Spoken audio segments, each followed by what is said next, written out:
آیا رښتیا هم د افغانستان او پاکستان ترمنځ میچ فکسینګ شوی و؟ د کابل غږ مینوالو سلامونه او ښې چارې. د هند او افغانستان ترمنځ درې هغه لاملونه چې خلکو ورباندې د میچ فکسینګ شک کړی. خو د دغو دریو لاملونو شاته لوی راز څه دی؟ راځئ چې دلته یې وګورو. د افغانستان او هندوستان ترمنځ د شلاوریزو نړیوال جام په دوام مهمه لوبه ترسره شوه چې هندۍ لوبډلې په 60 منډو بریا خپله کړه او د روان نړیوال جام لومړۍ بریا یې ثبت کړه. که هندي لوبډلې دغه سیالۍ بایللې وای نو رسما د نړیوال جام څخه بهر کېده، خو اوس یې هیلې ژوندۍ دي. که چېرته افغانستان نیوزیلینډ مات کړ نو د دوی سیمی فاینل ته تګ هم چانس لري. په نړیوالو او کورنیو رسنیو یو شمېر خبرونه خپریږي چې خدای مکړه دغه لوبه کې میچ فکسینګ شوی و تر څو هند د مخکې تګ چانس ترلاسه کړي. هغه درې لاملونه چې د میچ فکسینګ باور ورباندې کیږي.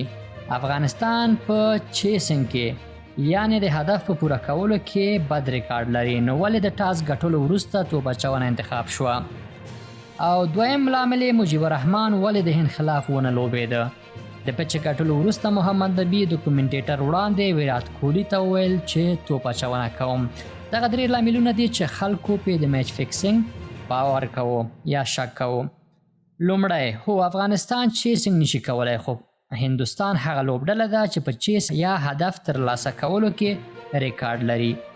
ترڅنګ دوی د نیوزیلند او پاکستان خلاف لومړی توپ وهنه وکړه چې ښه ریکارډ نه درلوده. دواړو لوبډلو ته نسبتا کم هدف ورکړ او هغې په اساني ترلاسه کړ. دا چې هند لوبغاړي فارم کې نه و، تیر ټاکل شوي هدفونه یې مناسب نه و، په همدې وجه افغانستان توپ اچونه انتخاب کړه چې هندوستان په تیرو سیالیو کې ښه هدفونه نه دي ټاکلي. ترڅنګ هندوستان تر فشار لاندې دی ځکه دغه سیالۍ مهمه ده. که یې بایلي د نړیوال جام څخه بهر کیږي. که چېرته هندوستان لومړی توپ وهنه وکړي او افغانستان ته شاوخوا 150 هدف ورکړي نو افغانستان به یې ترلاسه کړي. همدا لامل و چې لومړی توپ اچونه افغانستان انتخاب کړه. دویمه خبره، ولې مجيب الرحمن شتون نه درلود؟ مجيب الرحمن د پاکستان خلاف سیالۍ کې ټپي شو چې خپل 4 اورونه پرله پسې ترسره کړل.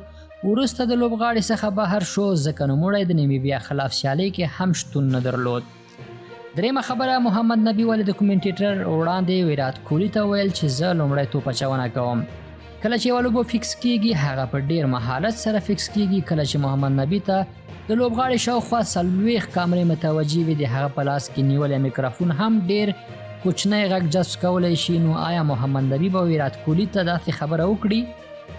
د لوبې یو ساعت وړاندې د دواړو لوبډلو لوبغاړي په یو میدان کې تمرینات کوي، یو بل سره روغبړ هم کوي، یو بل سره مجلس هم کوي. که محمد نبي یا لوبډلې میچ فکس کوي نو هغه وخت چې مناسب هم دی ورته ویلی شي چې تاسو باید د ټاس ګټلو وروسته توپ اچونه یا توپ وهنه انتخاب کړئ.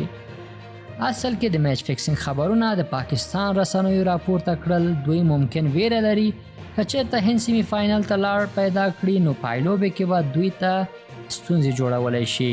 د کابل غږ مینوالو په دې هیله چې دا معلومات مو خوښ شوي وي. که دا معلومات مو خوښ شوي وړاندې د نورو سره شریک کړئ او د کابل غږ یا وایس آف کابل چینل سبسکرایب کول مه هیروئ.